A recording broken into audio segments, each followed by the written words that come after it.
Hola, espero que estén teniendo un muy buen día. Yo soy Rafael Alejandro Arbizu Jiménez y me encuentro contestando mi examen oral con la pregunta uno.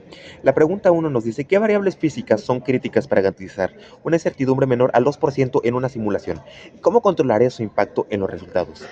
En este caso particular nos están pidiendo que expliquemos la relevancia de variables como por ejemplo como es la velocidad inicial, el ángulo de lanzamiento y la aceleración gravitatoria, así como tener en cuenta las condiciones atmosféricas.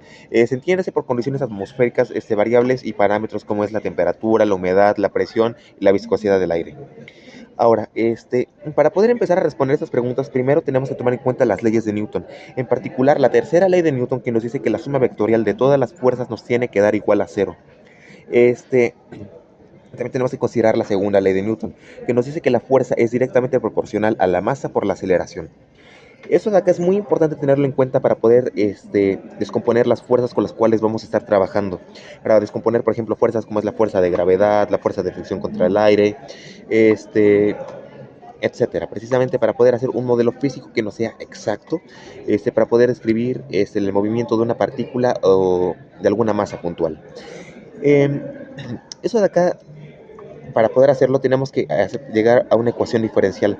Ahora, para poder llegar a esa ecuación diferencial tenemos que descomponer las fuerzas en sus tres componentes. Tenemos que descomponer la fuerza en su componente I, J y K.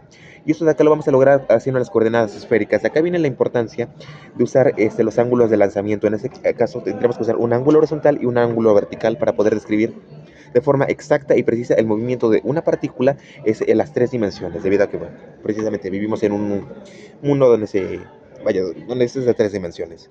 Este, y esto de acá, ya teniéndolo en cuenta, tenemos que tomar en cuenta también cuál es el ángulo de las fuerzas donde se están aplicando. Por ejemplo, la fuerza de gravedad, siempre y cuando no estemos en algún plano inclinado, siempre va a estar únicamente presente la componente Z, en este caso siendo la componente Z, la altura.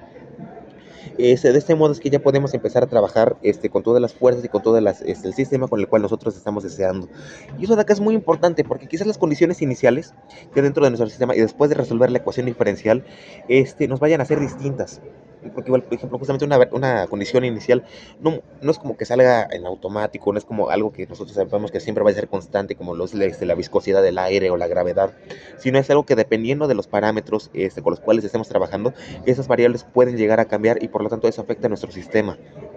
Y eso es muy importante tenerlo en cuenta porque si no tomamos en cuenta las condiciones iniciales, el resultado puede cambiar drásticamente y no poquito, puede cambiar de que de verdad mucho, mucho el resultado. Entonces es muy importante tomarlo eso en cuenta. Ahora, otra cosa que quizás esa muy digna de mención es el uso de métodos numéricos. Debido a que, por ejemplo, si nosotros estamos trabajando en un sistema donde, por ejemplo, quizás para alguna partícula sí sea necesario considerar la fricción contra el aire, pero quizás para otra no, y nosotros quisiéramos despreciar la fricción contra el aire, sería con la ecuación diferencial resuelta, quizás tendríamos un problema, por ejemplo, alguna división entre cero, quizás ya no nos sirva debido a que hubo algo que cambió, y esa es una propiedad quizás un tanto complicada de las ecuaciones diferenciales, es que cada que se resuelven, normalmente solamente se resuelven para soluciones muy particulares.